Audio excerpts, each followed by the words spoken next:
आज मैं दानियल की किताब से कुछ बातें आपके सामने रखना चाहता हूं। दानियल की किताब, दानियल के बारे में आप लोगों को आप जानते हैं। और दानियल की पुस्तक पुराने नियम में बड़े भविष्यवक्ताओं का किताब में या भविष्यवक्ताओं की किताब में से चौथा किताब यशायाह, यिर्मयाह, यहेजकेल के बाद दानियल का किताब आते हैं। हालेलुया।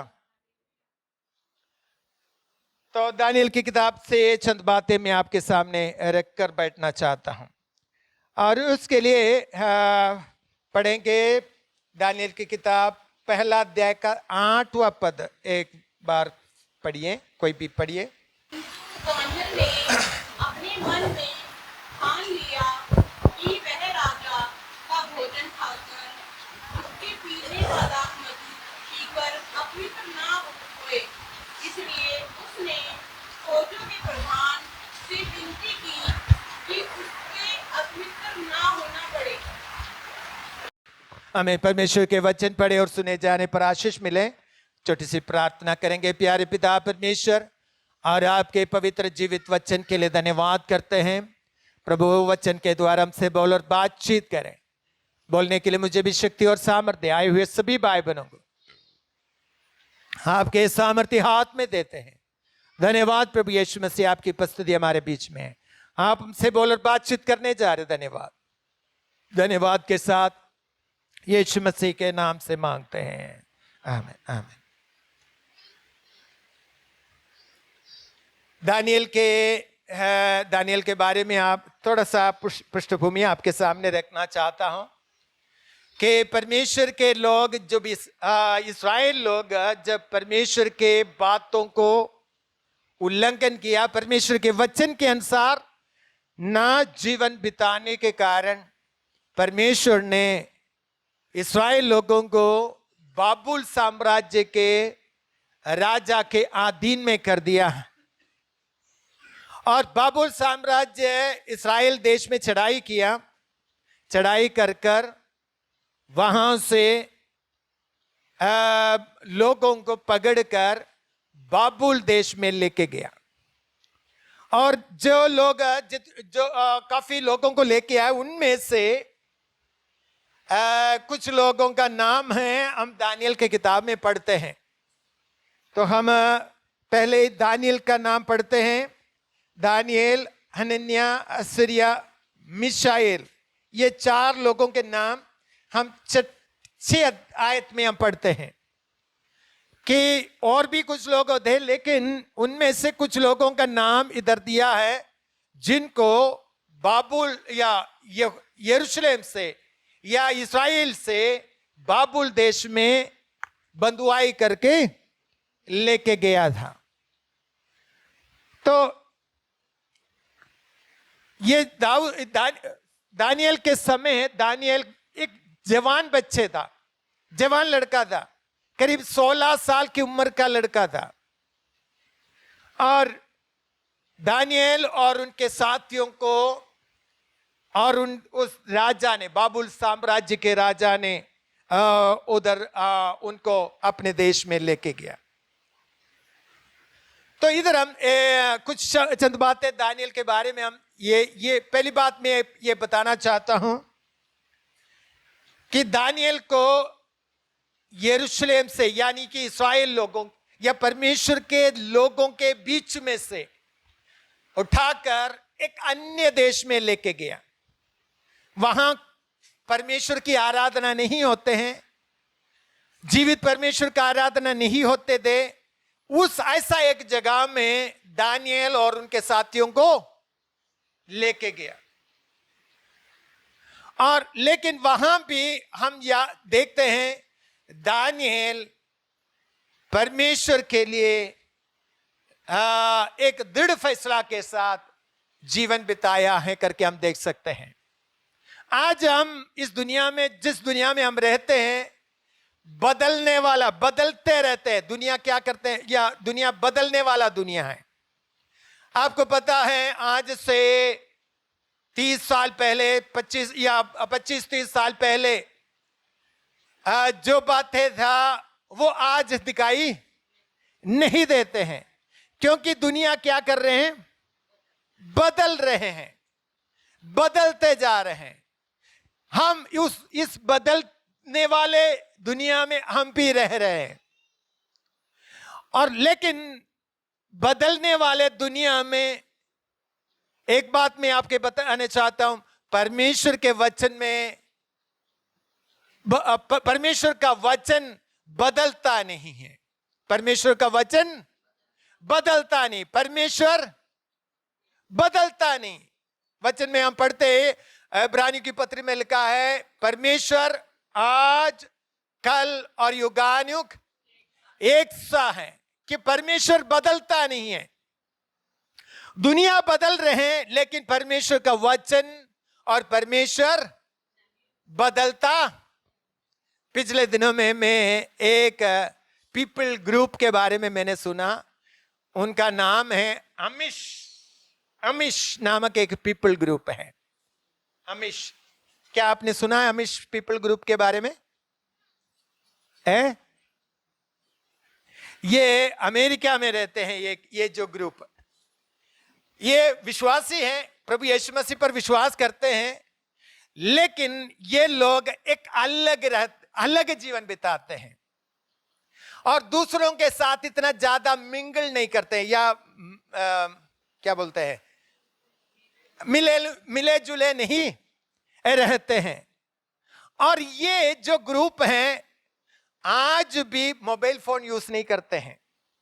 आज भी क्या नहीं करते हैं? मोबाइल फोन यूज नहीं करते हैं।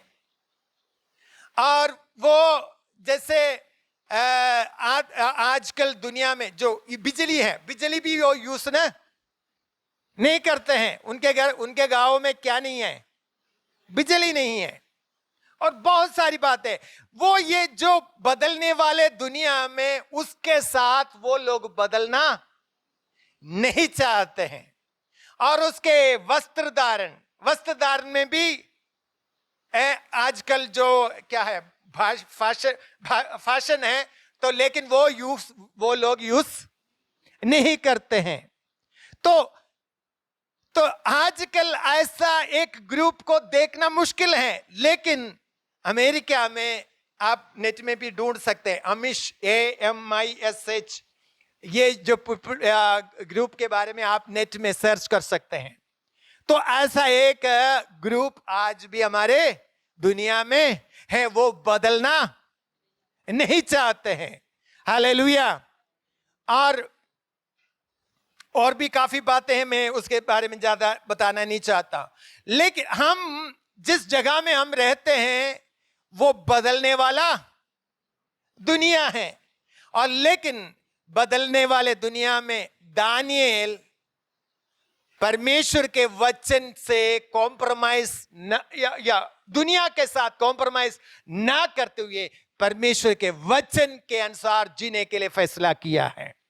दानियेल कैसा व्यक्ति था कि बदलने वाला दुनिया के बीच में परमेश्वर के वचन के अनुसार जीने के लिए दृढ़ फैसला लिया हुआ एक व्यक्ति था दानियेल। हालेलुया। तो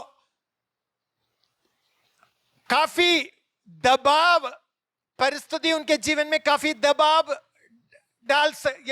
तो हम देख सकते हैं ये दानियेल के जब पहला किताब 8 आयत में हमने पढ़ा, राजा ने क्या किया और उनको राजा के भोजन से खिलाने के लिए आज्ञा दिया।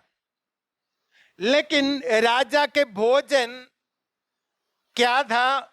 वो मधु या दाग या शराब या ऐसा दूसरा इस तरह जो परमेश्वर के लोगों को वो योग्य नहीं था, अपवित्र करने वाली चीज था। लेकिन ये दानियेल को राजा ने, दानियेल और शद्रक मेशक अबेदनगो राजमहल में वो पालन पोषण करके राजा के काम में लगा दिया था, लेकिन राजा ने उनको ऑर्डर दिया, जो उनके ऊपर रखा हुआ लोगों को ऑर्डर दिया कि इनको राजा के भोजन से खिलाना है। लेकिन दानियल और शद्रक और मेशक अबेदनगो ने यह फैसला किया, राजा के भोजन से मैं अपने शरीर को, अपने जीवन को अपवित्र नहीं होने दूंगा। ये कठिन बात, ये एक आम बात, ये क्या है, मुश्किल की बात है। राजा के ऑर्डर है कि राजा के भोजन दे, लेकिन दानियल ने उसके उल्टा फैसला किया कि राजा के भोजन से हम नहीं अपवित्र होने दूंगा। हालेलुया। तो इसी प्रकार हम जानते हैं कि दानियल ने उसके अधिकारी को बताया, हमें 10 दिन तक पानी और साग पात और दाल वगैरह देकर हमें परख दो, और अगर बाद में अगर जो लोग राजा के भोजन खाते हैं और उससे हम अगर कमजोर दिखाई देते हैं, तो जैसे आप क्या करना चाहते हैं वैसे हमारे जीवन में करो करके उसने बताया। जब 10 दिन के बाद जब देखा राजा के भोजन खाने वालों से भी हष्ट-पुष्ट देखा दानियल और उनके साथी लोग। हालेलुया। मेरा मतलब यह है कि बदलने वाले दुनिया में दानियल परमेश्वर के वचन के साथ दृढ़ता से परमेश्वर के लिए दृढ़ता से खड़े हुआ, तो इसलिए परमेश्वर ने उसको आदर किया है करके हम देख सकते हैं। तो हम जिस दुनिया में, जिस जगह में रहते हैं, हमारे जीवन में भी बहुत सारे दबाव हमारे जीवन में आ सकते हैं, क्योंकि हम यीशु मसीह पर विश्वास करने वाला है, और यीशु मसीह पर विश्वास करने वाले लोगों के लिए दुनिया योग्य नहीं है, दुनिया की सारी बातें योग्य नहीं है, लेकिन हमें परमेश्वर के साथ जीवन बिताने के लिए और उनसे परे रहने की आवश्यकता है। हम दुनिया के हर एक कामों के साथ कॉम्प्रोमाइज करके प्रभु के लिए हम जीवन नहीं बिता सकते हैं। प्रभु के लिए जीना है तो हमें एक अलग जीवन बिताना होगा, परमेश्वर के वचन के अनुसार हमें जीवन बिताना होगा। एक घटना में पहले भी बताया, शायद आपको भी जब बताऊंगा या कुछ लोगों को पता होगा। एक कॉलेज में पहले क्या होता था, रैगिंग, क्या बोलते हैं, रैगिंग होते हैं, रैगिंग होता था। तो केरला में या मद्रास में, हमारे केरला के कुछ बच्चे पढ़ रहा था इंजीनियरिंग में कॉलेज में, और उनमें से एक लड़का जो विश्वासी था, प्रभु यीशु मसीह पर विश्वास करने वाला था, और उस समय उनके सीनियर बच्चे क्या करने लगा, जो जूनियर को क्या करते थे, रैगिंग करते थे। और उस समय ये लड़के को बुलाकर कहा कि कागज में बहुत सारे गालियां लिख दिया,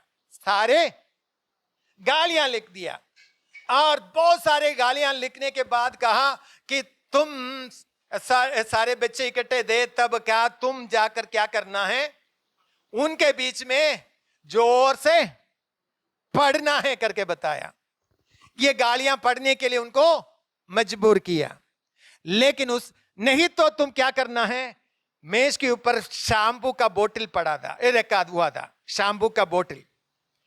अगर तुम नहीं पढ़ेंगे तो ये शैम्पू पीना पड़ेगा, अगर बोलेगा तो तुम शैम्पू पीने की जरूरत।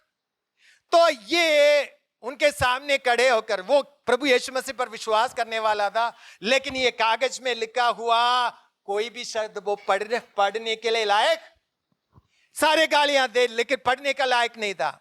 तो उसने कुछ नहीं सोचा, वो मेज के ऊपर से शैम्पू क्या कर दिया, पी लिया। हालेलुया। तो उसने कॉम्प्रोमाइज करने के लिए वो क्योंकि प्रभु यीशु मसीह पर विश्वास करने वाला बच्चा था, इसलिए वो उसके साथ कॉम्प्रोमाइज करना नहीं चाहा। यीशु के साथ खड़े होने के लिए उसने क्या किया, फैसला किया। हालेलुया। मैं विश्वास करता हूं आपको समझ में आ रहा है। हम जिस जगह में रहते हैं तो हमारे लिए लायक नहीं है, हमारे लिए, हमारे विश्वास में, हमें विश्वास में जीवन बिताने के लिए, प्रभु के साथ, प्रभु की भय में, भक्ति में जीवन बिताने के लिए काफी मुश्किल है। और हमारे समाज के बीच में समाज हमें क्या करते हैं, हमें दबाव देते हैं, ये कर, ये कर, ये कर करके बोलते हैं। लेकिन हम अगर यीशु मसीह पर विश्वास करने वाले व्यक्ति हैं तो दानियेल के समान हमें क्या करना चाहिए? वो दानियेल अन्य देश में है, अपने देश में नहीं है। अपने देश में आजादी है, प्रभु का नाम लेने के लिए आजादी है, लेकिन अन्य देश में जहां प्रभु का नाम नहीं लेते हैं, जब प्रभु की आराधना नहीं होते हैं, ऐसा देश में है। तो ऐसे देश में दानियेल ने प्रभु के लिए दृढ़ फैसला लिया है। हालेलुया। तो मेरे प्रिय भाई, मैं बताने का मतलब यह है कि हम इस दुनिया में हमें यीशु मसीह के साथ जीवन बिताना। पतरस को देखिए, पतरस ने क्या किया? जब यीशु मसीह को क्रूस पर चढ़ाने के लिए लेके गया और एक लड़की पूछने लगा, तुम भी उसके साथ थे करके पूछा, तब पतरस ने क्या कहा? मैं उसे एकदम क्या किया? यीशु मसीह को, बाद में उसने पश्चाताप किया, रो रो के पश्चाताप करके प्रभु के पास वापस आया, तो इसलिए वो बच गया। लेकिन यहूदा नहीं बच पाया, यहूदा बच नहीं पाया, क्योंकि उसने क्या किया? 20 सिक्के में उसको, 30 सिक्के में उसको बेच दिया और वो वापस नहीं आया करके हम देख सकते हैं कि हमें यीशु मसीह के लिए जीवन बिताना है। हमारे लिए इस दुनिया अच्छा नहीं है, लायक नहीं है, लेकिन हम यीशु मसीह के वचन के लिए, यीशु मसीह के लिए जीने के लिए एक दृढ़ फैसला हमें लेने की जरूरत है। हालेलुया। तो हमारे दोस्त लोग हमें प्रेशर करेंगे, क्या करेंगे? शराब पीने के लिए प्रेशर करेंगे, बीड़ी पीने के लिए या हमें मजबूर करेंगे। लेकिन आपको उस समय यीशु मसीह के साथ खड़े होने की जरूरत है। अगर आपको देखने के लिए कोई नहीं होगा, आपके साथ देखने के लिए कोई नहीं होगा, आप अकेले होंगे, और लेकिन आपके साथ कौन होगा? यीशु मसीह होगा। और यीशु मसीह के साथ जब दोस्तों के बीच में या समाज के बीच में हैं, आप कैसे अपने जीवन को बिताना चाहिए? यीशु मसीह के साथ एक दृढ़ फैसला करके हमें जीवन बिताने की जरूरत है। हालेलुया।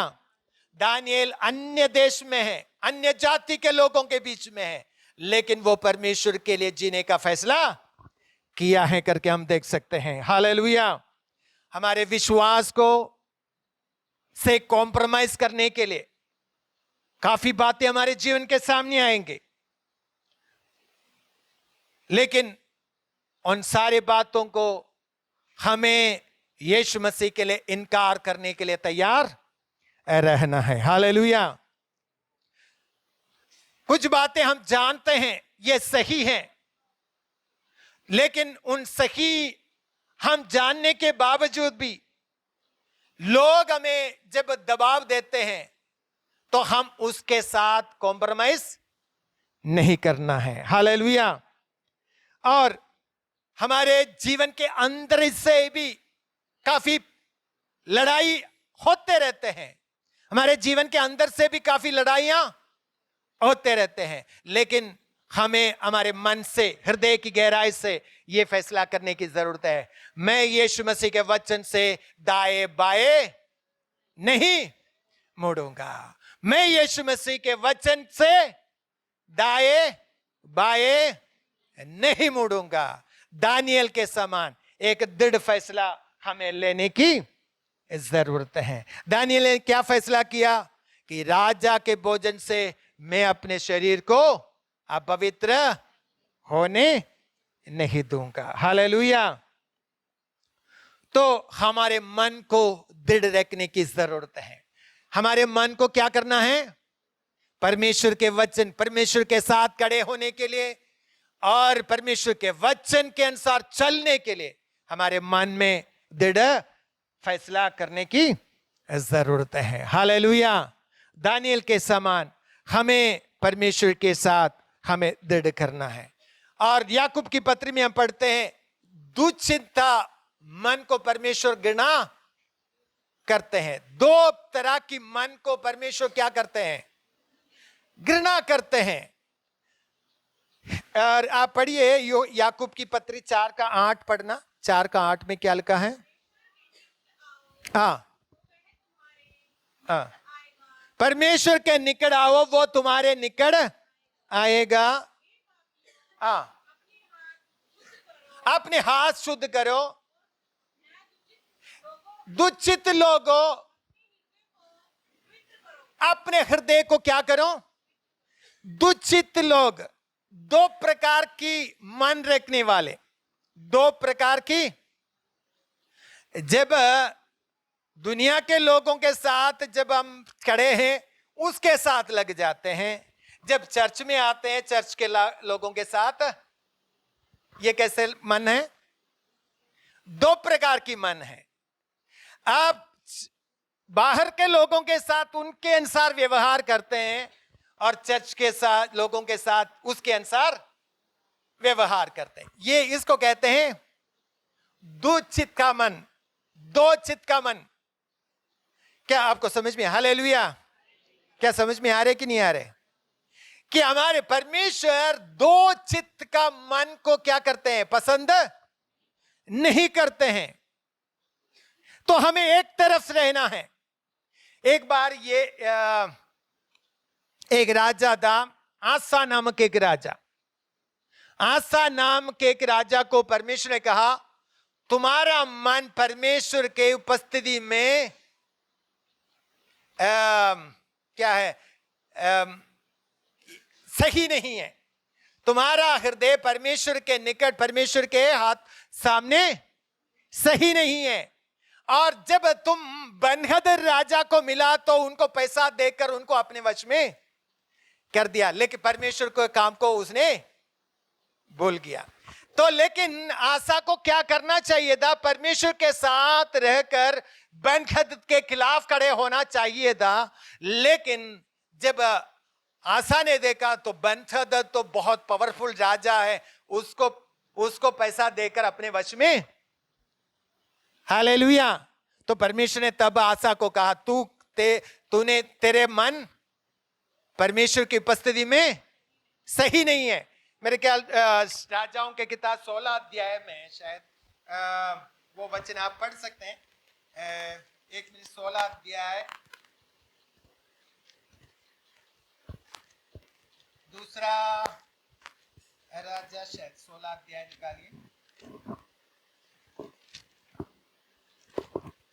नहीं, दूसरा इतिहास 16 अध्याय का 9वां पद। दूसरा इतिहास 16 अध्याय का 9वां पद।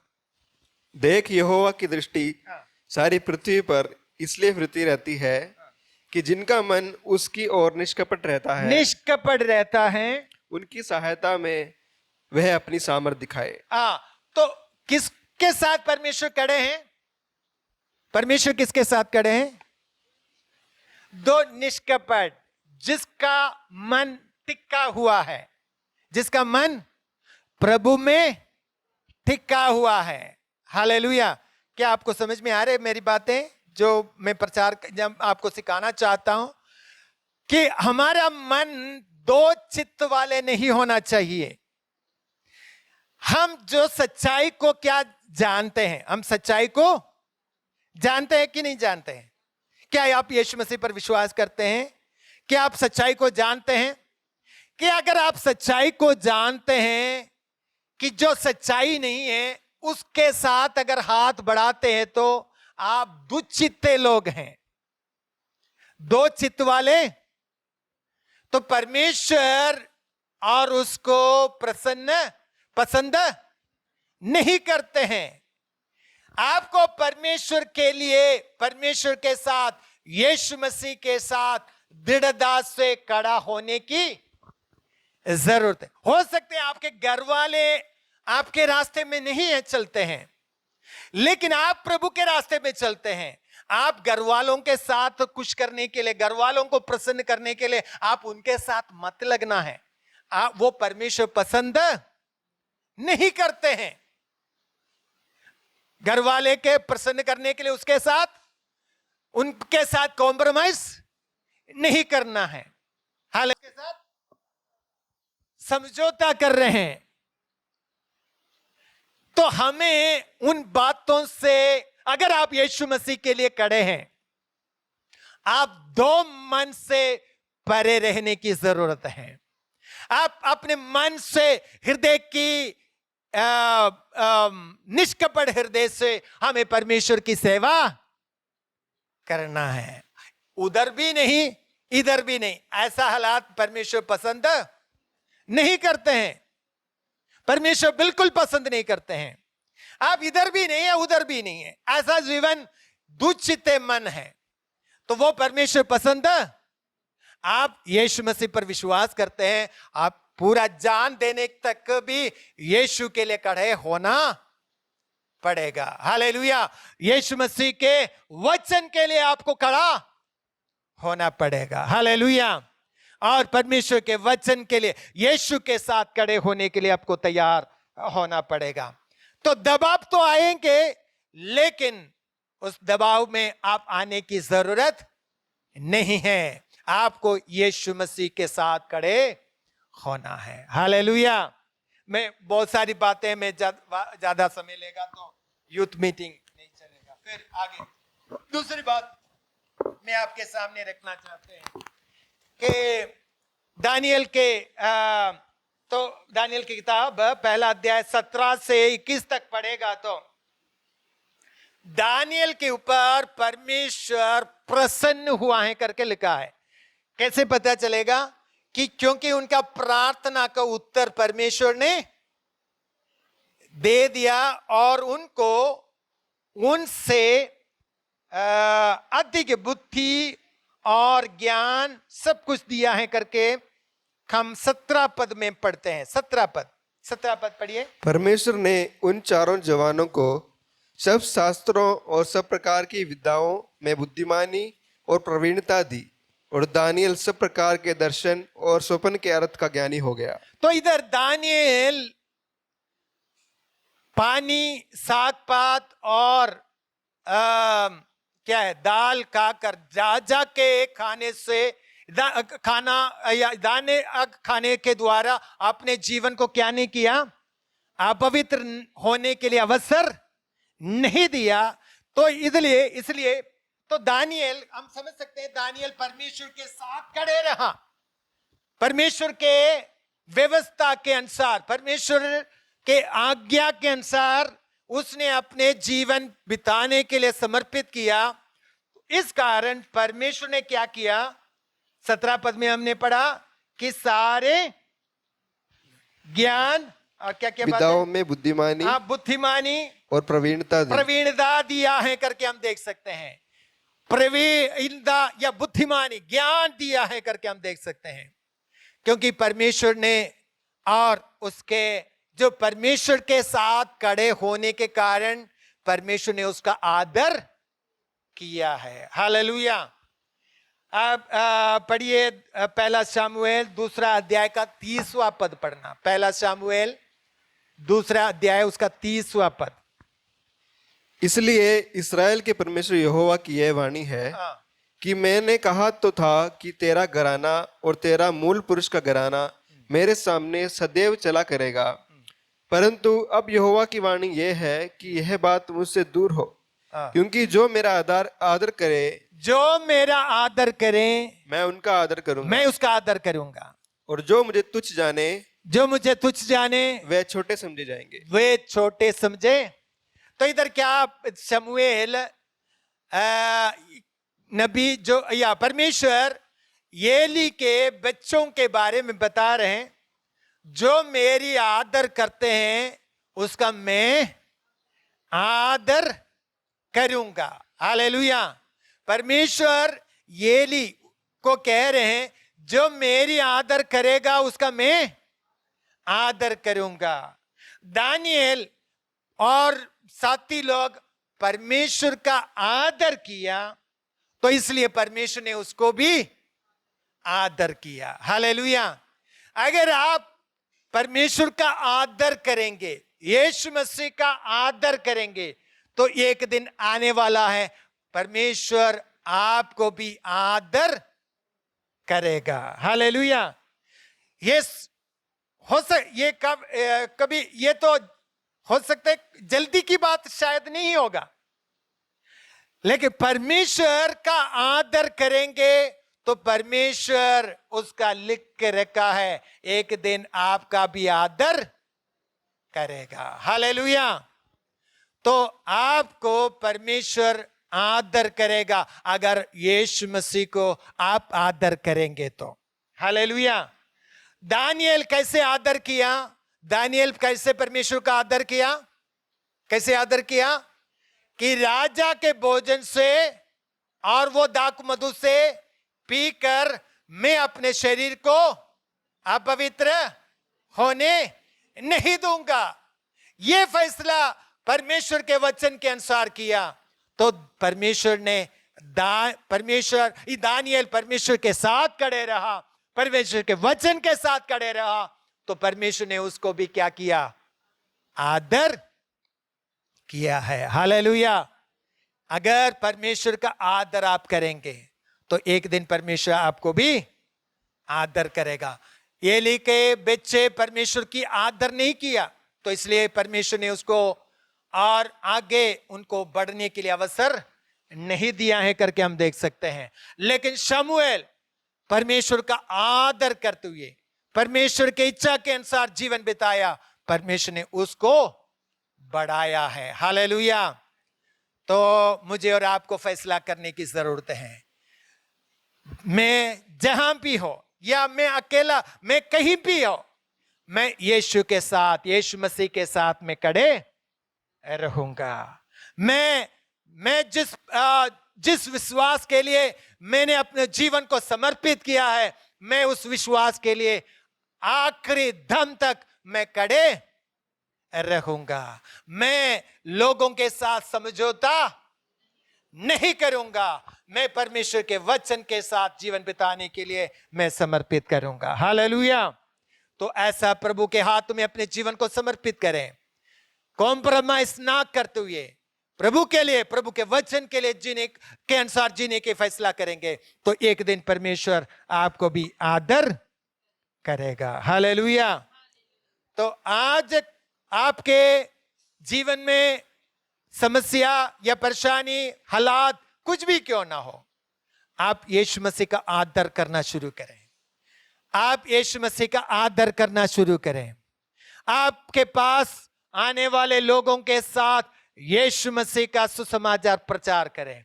यीशु मसीह का नाम ऊंचा करने के लिए कोशिश करें। और यीशु मसीह के लिए आप दृढ़ फैसला करिए और यीशु मसीह के नाम को ऊंचा करने के लिए आप कोशिश करें, तो परमेश्वर आपको भी ऊंचा करेगा। हालेलुया। दानियेल के उदाहरण के, दानियेल के जिंदगी के द्वारा हमें समझ में आते हैं, हमें ये सीख मिलते हैं।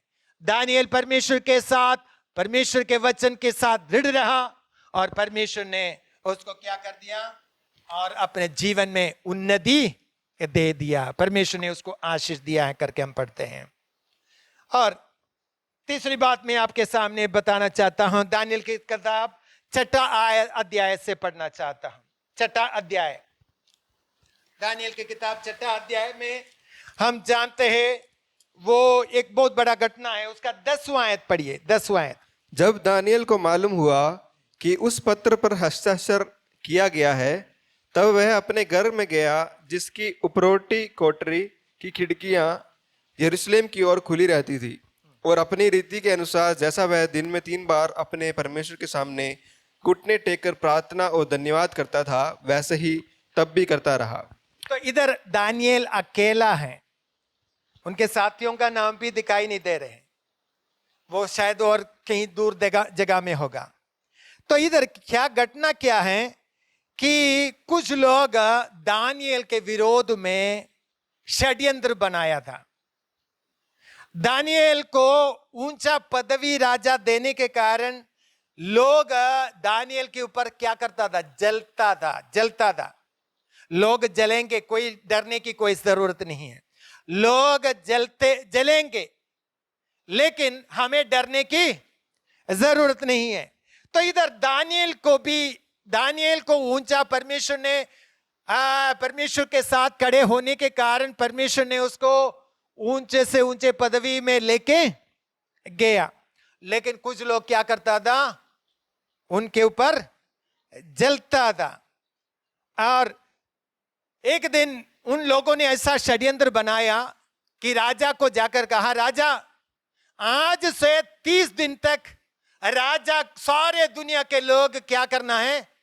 राजा की पूजा, राजा के आगे दंडवत करना है, राजा की पूजा करना है 30 दिन तक। अगर कोई ऐसा नहीं करते हैं तो क्या करेंगे? उसको शेर की मांद में डालना है। तो ऐसा एक कानून या एक क्या बोलते हैं, नियम पास कर दिया और घोषणा किया, क्योंकि वो लोग जानता था कि ये व्यक्ति क्या नहीं करेंगे? राजा की आराधना नहीं करेंगे। तो इसलिए ये 10 आयत में हम पढ़ते हैं, जैसे दानियेल पहले करता था वैसे ही जो खबर राजा से सुना तब भी वो क्या किया? ऐसे ही करते रहा। मतलब दिन में 3 बार क्या करता था? दानियेल प्रार्थना करता था। ये ऑर्डर आ गया तब भी वो क्या करता था?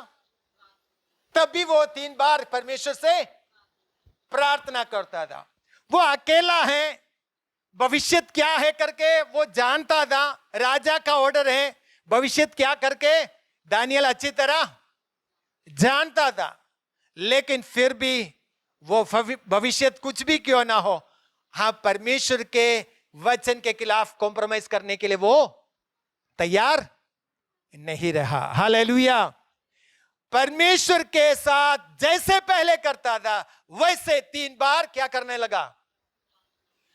हम काफी बार क्या हो जाते हैं, जब परेशानी आते हैं, समस्या आते हैं, प्रार्थना करना बंद कर देते हैं। प्रार्थना करना बंद करते हैं, परमेश्वर के संगति में जाना बंद करते हैं, वचन पढ़ना बंद कर देते हैं। लेकिन दानियेल जैसे पहले करता था, जब समस्या बढ़ा तब भी वो वैसे किया, वैसे करता रहा। तो वो हालात कुछ भी क्यों ना हो, डरावनी वाली वो बात हो, लेकिन वो क्या नहीं किया? अकेला खड़े होने के लिए तैयार हो गया। हो सकते हैं आप घर में से अकेला विश्वास में हैं, आप काफी दबाव का सामना करना पड़े, आप अकेला हैं, लेकिन आपको प्रार्थना करना क्या नहीं करना है? बंद नहीं करना है। हालेलुया। जैसे दानियेल के जीवन में हम देख सकते हैं कि दबाव बहुत आ गया, लेकिन उसने प्रार्थना करना बंद जैसे पहले करता था वैसे ही। हालेलुया। मेरे प्रिय भाइयों बहनों, हमें हालात से डरने की जरूरत नहीं है। हालेलुया। क्योंकि परमेश्वर हमारे साथ है। परमेश्वर का वायदा है, पर मैं तुम्हारे साथ हूं। हालेलुया। उसका भविष्य कुछ भी क्यों ना हो, हमें परमेश्वर के साथ खड़े होना है। हालेलुया। हो सकते हैं आपके जीवन में जो समस्या है, भविष्य तो आप जानते हैं, लेकिन फिर भी क्या नहीं करना है? आप प्रार्थना करना, उन बातों के साथ कॉम्प्रोमाइज करके समझौता करने के लिए कोशिश नहीं करना। आप प्रभु के लिए खड़े रहना। आप अकेला है तो भी आप प्रभु के लिए खड़े रहना है। हालेलुया। तो डर को नियंत्रण करने के लिए दानियेल अनुमति नहीं दिया। डर अपने जीवन में कार्य करने के लिए दानियेल ने अब अनुमति। अगर हम डरते हैं, हालात से डरते हैं, कोई परिस्थिति से डरते हैं, तो वो हमें हमारी आत्मिकता को आगे नहीं बढ़ा देगा, वो नीचे लेके जाएंगे। तो इसलिए हर प्रकार की डर से हमें बाहर आने की जरूरत है। शैतान जो है हमारे अंदर डर पैदा करने के लिए कोशिश करते हैं, हमारे अंदर डर पैदा करेंगे, हालात से, परिस्थिति से, अलग अलग वातावरण के द्वारा डर हमारे जीवन में पैदा करेंगे। ये हमें समझना है, डर कहां से आते हैं? वो शैतान से आते हैं, वो परमेश्वर की ओर से नहीं है। वो डर को हमें क्या करना है? उसका सामना करने की। कुछ लोग क्या है, जीव जंतु को या मतलब हर बातों से डरते हैं, लेकिन हमें क्या नहीं करने की जरूरत है? हम अकेला है तो भी हमें डरने की। तो इधर अकेला, दानियेल अकेला है, कोई उसके साथ देने के लिए नहीं है, तो परमेश्वर के लिए वो खड़े रहा। हालेलुया। हमारे परमेश्वर ने हमें डर की आत्मा नहीं, और कैसे आत्मा दिया है? दिलेरी की आत्मा को परमेश्वर ने हमें दिया है। हालेलुया। हमें डरने की कोई जरूरत नहीं है। अगर कोई डर हमारे जीवन में आते हैं, उसका हमें सामना करने की जरूरत है। उसको हमारे हृदय के अंदर अनुमति रहने के लिए या वो घोंसला बनाने के लिए हमें अवसर नहीं देना है। तो हम जानते हैं कि परमेश्वर की अनुमति के बिना हमारे जीवन में कुछ भी नहीं होगा। हालेलुया। परमेश्वर की अनुमति के बिना हमारे जीवन में कुछ भी नहीं होगा। हालेलुया। अगर कोई शैतान हमारे जीवन में डराने वाले परिस्थिति लेके आते हैं, उसका हमें सामना करने की जरूरत है। डर के ऊपर हमें जय पाना है। हमें आगे बढ़ने के लिए हर प्रकार की डर के ऊपर हमें क्या जय पाना है।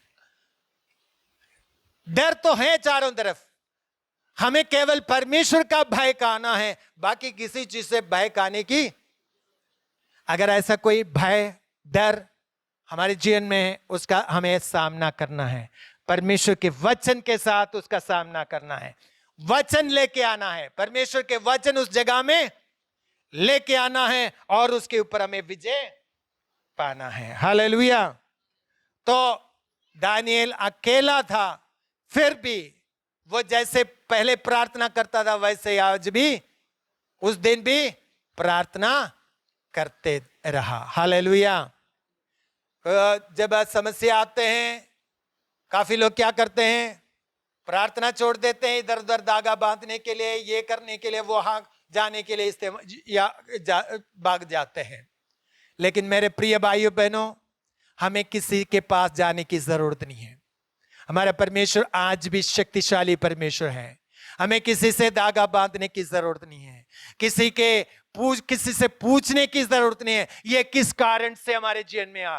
कुछ लोग क्या करते हैं? पूछने के लिए जाते हैं, ये क्या कारण है? हमें पूछने की भी जरूरत, क्योंकि परमेश्वर, हम जानते हैं मेरे प्रभु के अनुमति के बिना मेरे जीवन में कुछ भी नहीं होगा।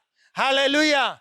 मेरा यीशु मेरा प्रभु है, मेरा प्रभु के अनुमति के बिना मेरे जीवन में कुछ भी नहीं होगा। तो इसलिए दानियेल इस बड़े समस्या के बीच में भी जैसे पहले प्रार्थना किया, वैसे ही प्रार्थना करते रहा। और एक और बात बता के मैं बंद करना चाहता हूं। और 6 अध्याय हम पढ़ते हैं, नीचे पढ़ते हैं 16 ऐसे जब पढ़ते हैं, परमेश्वर उनको कैसे उस विपत्ति से छुड़ाया है करके उधर हम पढ़ते हैं। दानियेल को लोगों ने पकड़कर कहां डाल दिया?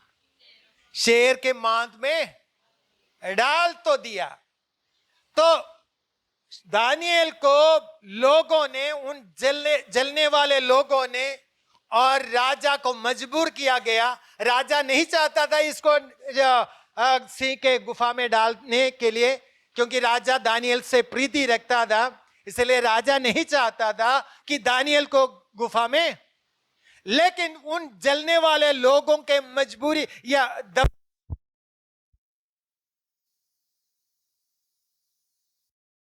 सिंह के मांस में डालना पड़ा। लेकिन हम जानते हैं क्या हुआ उधर, और उसका पढ़िए 16 से नीचे। तब राजा ने आज्ञा दी और दानियल लाकर सिंहों की मांद में डाल दिया गया। उस समय राजा ने दानियल से कहा, तेरा परमेश्वर जिसकी तू नित्य उपासना करता है वही तुझे बचाए। तब एक पत्थर लाकर उस गड्ढे के मुंह पर रखा गया और राजा ने उस पर अपनी अंगूठी से और अपने प्रधानों की अंगूठियों से मोहर लगा दी कि दानियल के विषय में कुछ बदलने ना पाए। तब राजा ने तब राजा ने बहुत आनंदित होकर दानियल को गड्ढे में से निकालने की आज्ञा दी। सो दानियल गड्ढे में से निकाला गया और उस पर हानि का कोई चिन्ह न पाया गया, क्योंकि वह अपने परमेश्वर पर विश्वास रखता था। तो इधर हम देखते हैं कि दानियल को सिंह के गुफा में डाल दिया, मांद में डाल दिया गया, शेर के मांद में डाल दिया गया। लेकिन शेर ने दानियल को यानी कुछ भी हानि, और दानियल को कुछ भी होने के लिए अवसर परमेश्वर, तो परमेश्वर ने उस शेर के मुंह को क्या कर दिया, बंद कर दिया। दानियल के परमेश्वर ने, दानियल जिस परमेश्वर से वो प्रार्थना करता था, वो परमेश्वर ने शेरों के मुंह को क्या कर दिया, बंद कर दिया। Hallelujah, hallelujah. और क्योंकि वो परमेश्वर पर भरोसा रखता था, वो परमेश्वर से प्रार्थना करता था, जिस परमेश्वर से वो प्रार्थना करता था, वो परमेश्वर ने दानियल को शेरों के मांद से, शेरों के मुंह से बचा लिया। हालेलुया। तो हमारे जीवन में भी इस प्रकार की हालात हमारे जीवन में भी आ जाते हैं, लेकिन एक बात याद रखना, आपका परमेश्वर शेरों के मुंह को भी बंद करने के लिए सामर्थ्य है। हालेलुया। आपके परिस्थिति, आपके समस्या आपको और निकलने के लिए आपके सामने आते हैं, लेकिन आप परमेश्वर का बेटी या बेटा है, आप उस परिस्थिति का या बंद करने के लिए और उस परिस्थिति को और बंद करने के लिए, समस्या को दूर करने के लिए परमेश्वर सामर्थ्य है। हालेलुया। तो इसलिए हमारे जीवन के सामने जो समस्या आते हैं, प्रतिकूल परिस्थिति आते हैं, शेरों के समान हमारे जीवन के सामने समस्या आ जाते हैं, लेकिन उस समस्या से हमें डरने की जरूरत नहीं है। और क्योंकि हम जिस परमेश्वर पर विश्वास करते हैं, भरोसा रखना है, जिस परमेश्वर के नाम पर हम प्रार्थना करते हैं, वो परमेश्वर में छुड़ाने का सामर्थ्य रखता है। हालेलुया। दानियल के परमेश्वर ने शेरों के मुंह से भी दानियल को बचा लिया। और बाकी जितने लोग जो उड़ते थे, जब सिंह के मांद में उनको डाला गया, तब शेर ने उसको फाड़ डाला है करके हम नीचे वचन के पढ़ते हैं। हालेलुया। तो हमारा परमेश्वर जीवित परमेश्वर है। दानियल का परमेश्वर मेरा और आपका परमेश्वर है, लेकिन दानियल के समान हम अपने जीवन में परमेश्वर के साथ एक दृढ़ फैसला करने के लिए तैयार है, जीवन बिताने के लिए तैयार है, तो निश्चय परमेश्वर हमें दिया कर करेगा। हालेलुया। दानियल के जीवन में एक दृढ़ फैसला किया। क्या फैसला किया?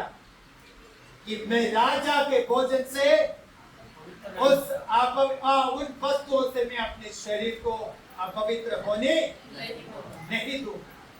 हालेलुया। तो परमेश्वर के वचन के लिए जीवित रहा, वचन को पूरा करने के लिए, वचन के अनुसार चलने के लिए दानियल अपने जीवन को समर्पित किया। आगे की जिंदगी को हम देख सकते हैं, दानियल को परमेश्वर ने आदर किया और उसकी प्रार्थना सुनकर उन बालकों से भी अधिक श्रेष्ठ बना दिया। और जब शेर के मुंह में डाल दिया, शेरों के मुंह को बंद करके परमेश्वर ने दानियल को बचाया। हालेलुया।